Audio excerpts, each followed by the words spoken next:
Et une chose aussi à retenir, mes honorables frères et sœurs, c'est que quand Dieu te prive, en fait, il te donne. Quand Dieu te prive, en fait, il t'éduque. Quand Dieu te prive, en fait, il veut que tu te réveilles. Et on le voit à travers, à titre d'exemple, le mois du Ramadan. Allah subhanahu wa ta'ala nous prive de boire et de manger, afin qu'on se rende compte de ce grand bienfait qui est le fait de boire et de manger, même de l'eau ou des dattes. Mais si on n'est pas privé, eh bien on banalise les bienfaits trop facilement et trop longuement et de manière ingrate, et on mange et on boit quelquefois sans remercier Dieu, sans prendre conscience que c'est un des plus grands bienfaits parmi ces bienfaits de la vie d'ici-bas.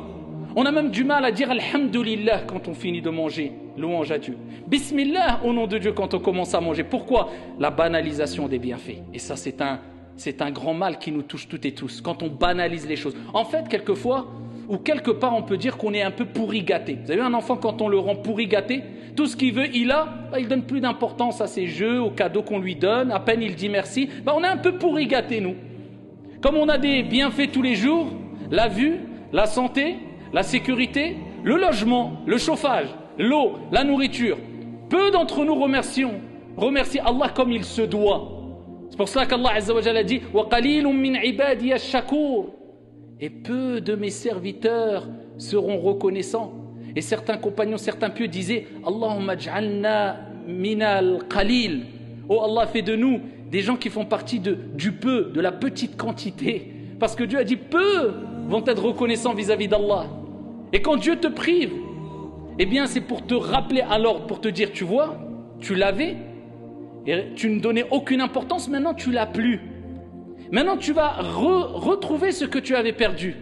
Eh bien, donne de l'importance à ce que tu avais, ce que tu as perdu, ce que tu as retrouvé. Eh bien, pareil pour le jeûne. La journée, le fait d'être privé de boire et de manger, eh bien le soir, on se rend compte du grand bienfait de la nourriture, ne serait-ce que de l'eau.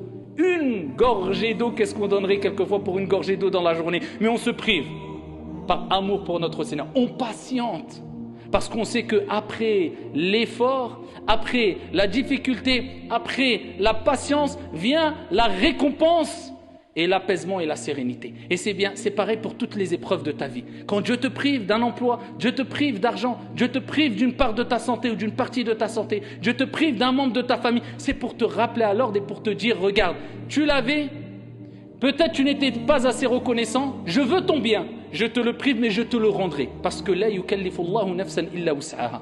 Allah ne donne pas une âme une charge au-dessus de sa capacité. Fa inna ma'al usri yusra. Après la difficulté vient la facilité, avec la difficulté vient la facilité.